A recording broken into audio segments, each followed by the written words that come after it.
Сайн байцгаана уу эрхэм үзэгчид та бүхэндээ энэ өдрийн мэдээг дэвшүүлье. Төмөсийн DBS телевизийн мэдээний албанаас эрхлэн бэлтгэдэг мэдээллийн хөтөлбөрийн маань ээлжид дугаар танд хүрэхэд бэлэн болжээ. Өнөөдрийн хөтөлбөртөө анхаарлаа хандуулна уу. Эхний мэдээлэл үзүүлье. Өсвөр үеийг шинжилгээ ухаан технологийн салбарт чадахжуулах төсөл амжилттай хэрэгжин оролцогч хүүхдүүд сертификата гартаа авлаа. Төсөлд Дархан Улаан аймгийн 12 ерөнхий боловсролын сургуулийн 10-11-р ангийн 20 сурагч хамрагдсан байна. Дархан Улаан аймгийн эмэгтэйчүүдийн холбоо, нэгдсэн үндэсний байгууллагын хүүхдийн сан, Дархан сумын засаг дарганы хамын газар, технологиор шинжилгээ ухааны эмэгтэйчүүд төрийн бус байгууллага, Emposoft технологийн сургуультай хамтран Дархан Улаан аймагт өсвөр үеийг шинжилгээ ухааны технологийн салбарт чадахжуулах төслийг амжилттай хэрэгжүүлсэн. Нэг сарын хугацаанд сурагчид кодчлол, захим орчин, хиймэл оюун ухааны хэрэглээ, веб болон аппийн хөгжүүлэлт зэрэг технологийн ур чадвараа эзэмшиж, багаараа бүтээсэн вебсайтаа танилцуулснаар сурсан мэдээлгээ баталгаажууллаа. Энэ нь тэдний ирээдүйд STEM чиглэлээр цаашид суралцах, хөгжих, итгэл үнэмшлийг нэмэгдүүлэх зогсохгүй. Шинжилгээ ухааны технологийн салбарт бодит хувь нэмэр оруулах чадвартай иргэн болон төлөвшөх үнэт хөрөнгө оруулалт болж чадлаа. Нийт өрхөдөө 110 хүүхэд хамрагдах хүсэлтэй өгснөөс яг 20 хүүхэд маань төсөл маань сонгон шалгаруулалтаар орж ирээд хамрагдаад яг энэ STEM чиглэлийн мэдлэг, ур чадвар, одоо оюун одоо цаашдаа үе тэнгийнхэнд STEM-ийн боловсролыг түгээхэд ингээд суралцаад өнөөдөр хаалтын үйл ажиллагаагаа хийж байна. Нийт яг сурагч өгч нараа болохоор Women in Tech гэдэг Монгол дахь энэ салбарын одоо Монголдо төдийгүй дэлхийд хүлээн зөвшөөрөгдсөн технологийн багш нартайгаа хамтарсан. Тэгээд нийт 52 цагийн сургалт болон багуудын бүтээн, дижитал бүтээтгүн өөрсдөө бий болгоод тэрийгээ ерөнхийдөө одоо яг хийсэн бүтээдлээ бусдад танилцуулаад яг нөгөө сурсан онол ур чадвараа яг бодит ерөнхийдөө хэрэгжилтийг бий болгоод өнөөдөр ингээд хүүхдүүд маань төгсөж байна. Одоо энэ хөтөлбөр маань зөвхөн энэ жил ганцхан хэрэгжээд ингээд дуусгахааргүйгээр би тэгэд одоо цаашид ерөнхийдөө энэ өсвөр насны хүүхдүүд маань технологийн салбарт хөл нийлүүлэн ажиллана, суралцсан.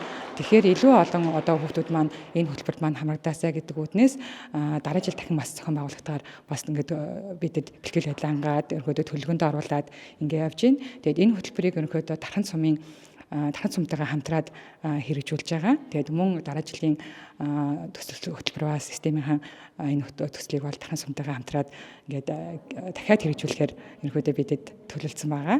Тэгээд энийг бас хамрагдаж чадаагүй, хамрагдахыг хүсэж исэн энэ хүүхдүүдэд алс дуулгахад таатай байна. Дархан сумын засаг дарганы хамын газраас Дархан Улаан аймгийн эмэгтэйчүүдтэй холбоотой хамтраад өсвөр үеийн залуучуудын хөгжлийг дэмжих STEM хөтөлбөрийг одоо эхлүүлээд байна. Энэ тухайн хөтөлбөр маань 52 цагийн хугацаанд нүдтэй 20 хүүхдийг одоо сургаж өнөөдөр хаалтын үйл ажиллагаа хийж байна.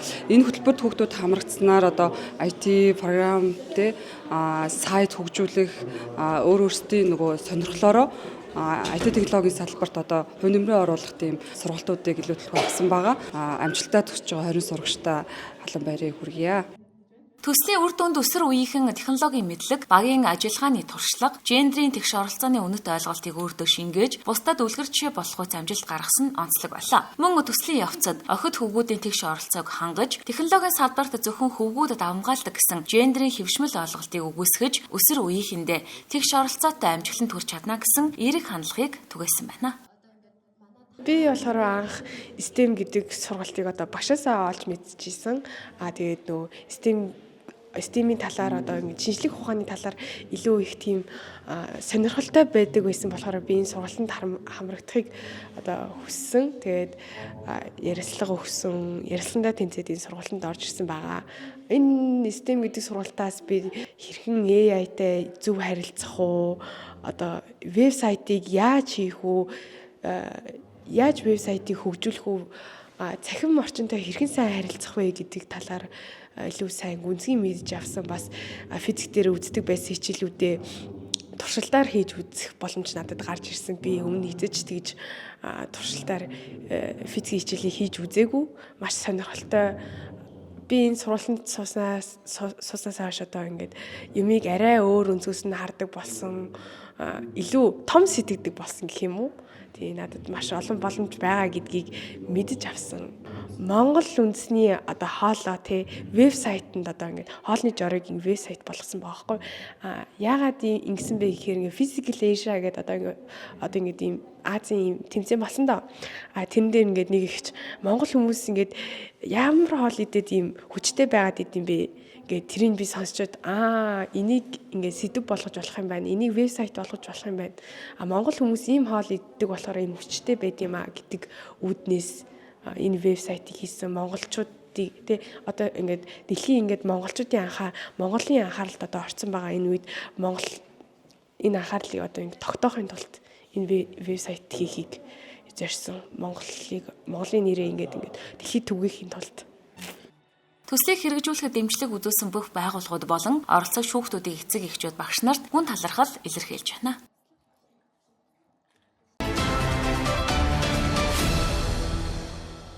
Хөтөлбөр нэгэн гэгээлэг мэдээлэлээр өршин та бүхэндээ хүрнэ. Тодорхойлбол Prodigy компани 1-р дэх хүүхдэд ээлтэй Дархан уул аймаг урайлгад нэгдэж, шинэ жилийн баяр тэмдэглэх төсвөөр дархны ууган сургуульд хэрэгцээтэй байсан суурин компьютеруудыг хүлээлт өгчээ.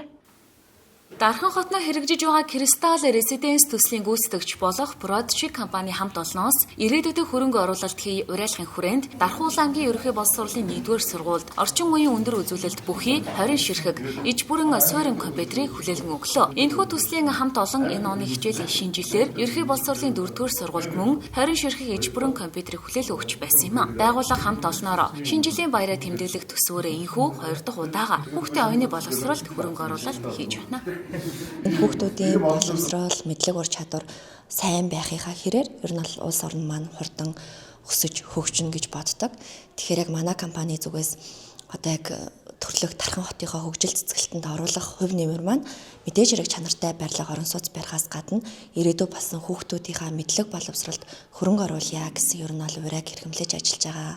Тийм учраас одоо яг 1-р сургуулийн хүүхдүүдэд илүү дэлхийтэйгээ ойртоосай, их юм мэдэж сураасай, боловсралтай иргэд энэ сургуулиас их төрж гараасай гэж зориод ер нь л яг компаниуд л болоод өнөөдөр би иж бүрэн компьютер гардуулж өгч байна. Ер нь бол компьютерууд маань өндөр хүчин чадалтай. Тэгээ 20 орчим одоо тооны иж бүрэн компьютер байгаа. Тэгэхээр хүүхдүүд маань яг давхар одоо нөө мэдлэг боловсрол эзэмшихээс гадна суур хэрэглээний программууд одоо эндээс эзэмшихээс гадна одоо график дизайнерын тийм өндөр хүчин чадалтай программууд дээр ажиллахад хүртэл ямар ч гацах асуудал байхгүй тийм компьютер байгаа.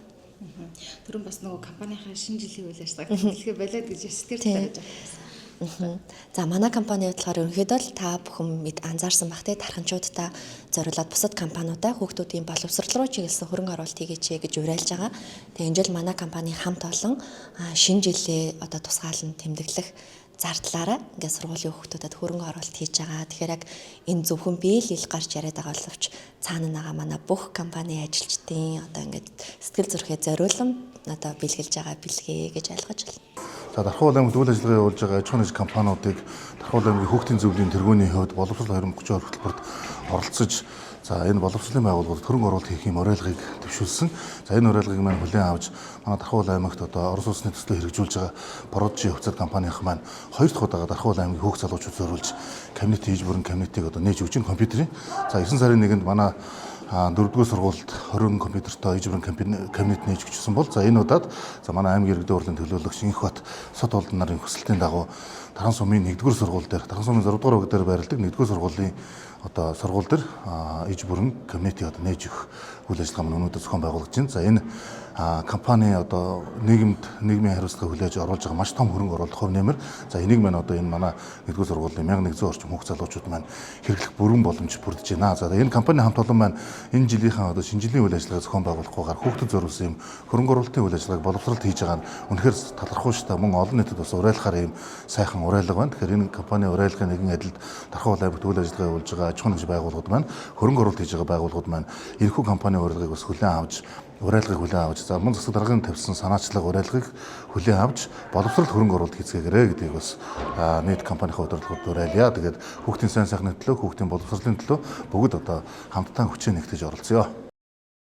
Ерөнхий боловсролын ууган 1-р сургууль 6-7 дугаар ангийн 1100 гаруй хүүхэд хамран суралцдаг. Шинэ компьютертай болсноор сурагчид орчин үеийн технологийн орчинд суралцах, дижитал боловсрол эзэмших боломж нэмэгдэж байна. 1-р дэх хүүхэд гэсэн Дархан Улаан аймгийн нэгдсэн бодлого уриалгыг дэмжиж, оюуны хөрөнгө оруулалт хийж байгаа Prodigy компани хамт олонд нийт хүүхдүүд сурагчдынхаа өмнөөс талархал илэрхийллээ.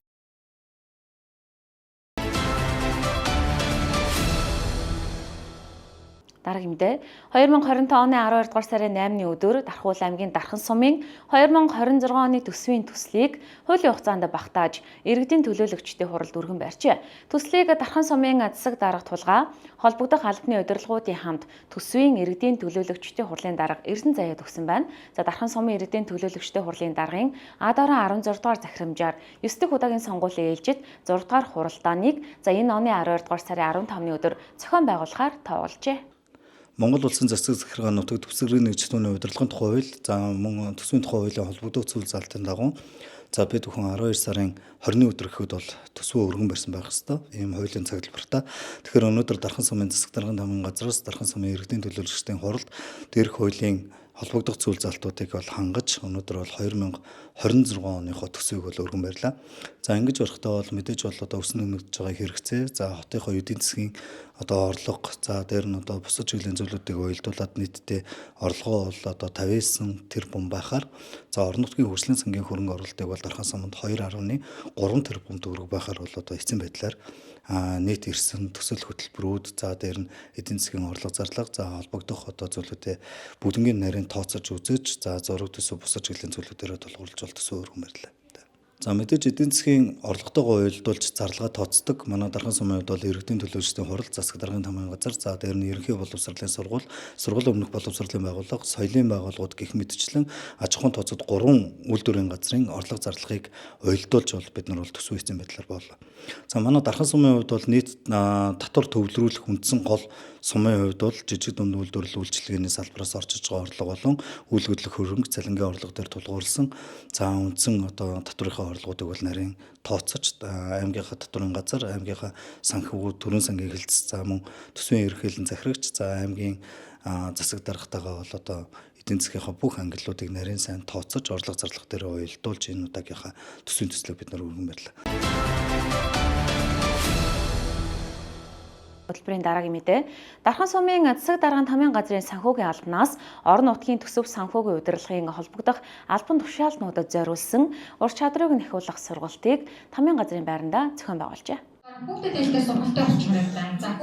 Энэхүү сургалтаар сумын төсөв санхүүгийн байдал, төсвийн гүйцэтгэлийн мэдээ зарцуулалт, төрийн сангийн цахим систем, баримтын бүрдүүлэлтийн хяналт болон санхүүгийн тайланд хийгдсэн аудитын дүн, зөвлөмж, байгууллагын төсвийн удирдлагад гарах эрсдэл зөрчлөөс өрсөн сэргийлэх, мөн төсөв нэмэлт санхүүжилтийн зарцуулалтын эрхийн хүрээ, төрийн сангийн дотоод хяналтын зохион байгуулалт зэрэг сэдвүүдийг хилэлцэн холбогдох асуудлаар мэдээлэл өгч харилцан туршлага солилцлоо.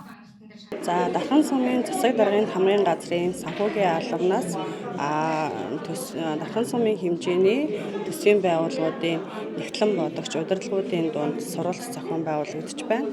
За сургалтанд ерөнхий боловсролын 12 сургууль, сургуулийн өмнөх боловсролын 24 цэцэрлэг, соёлын 3 байгууллага, орон нутгийн өмчөд 3 байгууллага, орон нутгийн 2 байгууллага буюу нийтдээ 44 байгууллагууд хамрагдан оролцож байна. За 90 сургалтын гол агуулга маань төсвийн байгууллагуудын төлбөр тооцоо явуулахад анхаарах асуудлууд, төсвийн байгууллагуудын хяналт шалгалтын дээр гарч буй алдаа дутагдал зөрчлөөс урьдчилан сэргийлэхт юун дээр анхаарах ёстой вэ гэдэг талаар сургалтын агуулга маань оршиж байна. Сургалтанд урилгаар аймгийн төрийн аудитын газар, санхүү ялалтууд аудитын газар, аймгийн санхүү төрийн сангийн хэлтэц, сэтгэл зүйчтэй холбооны тэргүүн сарна урилгаар бид бүхэнд санхүүгийн мэдээлэл олгохоор оролцож байна. Сургалтанд санхүүгийн алба төсвийн төлөвлөлт, дотоод хяналтын чиглэлээр ажилладаг мэргэжилтнүүд хамрагдсан бөгөөд төрийн санхүүгийн илтод байдал, хариуцлагыг сайжруулахад чиглэгдсэн үр дүнтэй сургалт боллоо гэдгийг онцолж байна.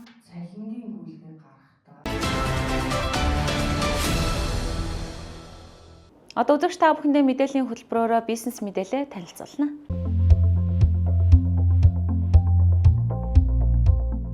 26 жилийн түүхтэй MSM Автомотив Дархан хотноо 1160 м2 талбай бүхий цоо шинтгэл шоурумээ өнөөдөр нээлээ. Тус шоурум нь Улаанбаатар хотоос гадна орон нутагт нэгдсэн хамгийн анхны шоурум гэдгээрээ онцлогтой юм а. Америк нэгдсэн улс, Герман, Англи, Хятад зэрэг улсуудаас оруулж ирдэг Mercedes-Benz, Jeep, Ram, Ford, BYD, Ineos зэрэг брендийн автомашинуудыг аль бие усны дистрибьютор эрхтэйгээр оруулж ирдэг бөгөөд эдгээр автомашинуудыг 5 дугтай шоурумээс орон нутагтаа худалдан авах боломжтой боллоо.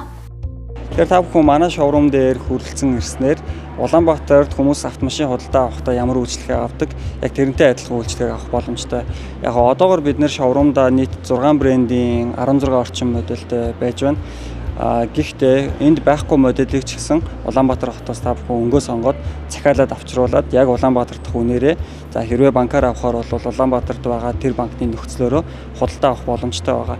Тэр зөвхөн Дархан уул аймагт орсон сууж байгаа гэлтгүүгээр ойрхон өөр Сэлэнг, Булган, Эрдэнэт гээд бусад аймгийн хүмүүс маань ч гэсэн амралтын өдрөөр агарт гарангаа манайхыг ирээд үз сонирхох боломжтой байж байгаа. Манай байршлын хувьд болохоор 31-р сургуулийн ертөнцийн зүгээр зүүн талдаа одоогоор бол найрамдал арена гэж явж байгаа. Энд байршиж байгаа. Машинтайгаа холбоотойгоор бол бид нар нийт 1160 м2 талбайд үйл ажиллагаа явуулж байгаа учраас эх жилээс талдаа шоурум, талдаа болохоор сервисээ оруулахаар төлөвлөж ажиллаж байгаа. Цагийн үеийн тухайд бол ажлын өдрүүдээр өглөө 9-өөс орой 6 цаг хүртэл ажиллаж байгаа. Холбогдох хуудас нь 9409 54 34. Нэн төрөнд Дархан хотын нийт оршин суугчдаа энэ өдрийн мэндийг хүргэе. За тэгэхээр манай MSM Group компани маань бол анх 1998 онд Mercedes-Benz гэдэг та бүгдийн мэддэг брэндээр анх үйл ажиллагаагаа эхэлжүүлсэн төвтэй байгаа. Тэгэхээр өнөөдрийн байдлаар бол бид нар бол дэлхийд алдартай олон төрлийн брэндүүдийг одоо Монголын зах зээл дээр аль биесээр одоо дилерийн эрхээр ингээд оруулж ирж байгаа. Тэгэхээр Дархан хотын хувьд гэх юм бол одоо бүгд одоо мэддэгчлэн те одоо Монгол улсын одоо 2 дахь том хот гэж ярьдаг те. Тэгэхээр Дархан хотод бол бид нар анх удаа одоо Улаанбаатараас одоо 2 дахь одоо шоурум нээж энэ утгаараа бол яг нөгөө Монгол улсын маань төв цэгийг болсон те одоо олон аймагуудыг холбосон тийм томоохон хот гэдэг утгаараа бид нар бол маш их баяртай байгаа. Өнөөдрийн байдлаар бол бид нар яг ингээ шоурумээ одоо нээж байгаа. Тэгээд эх жил бол бид нар бас мөн одоо засвар үйлчлэгээнийхээ бас хэсгийг бас нээх юм. Тэгээд тэр утгаараа ерөнхийдөө бол дэлхийн одоо тэгээд зарагддаг яг аль бие усныхаа үнээр нь одоо найдвартай яг үйлдвэрлэгчийн гараас одоо бүтээгдэхүүнээ шууд авах боломжтой. Тэгэхээр илүү онцлог. MSM Автомотивын цоо шинтгэн шоурумын хаяг Мангарт явах замд ерөнхий боловсролын 31-р сургуулийн ертөнцийн зүгээр зүүн талд байрлаж байна. Холбогдох утасны дугаар 94-9 54 34.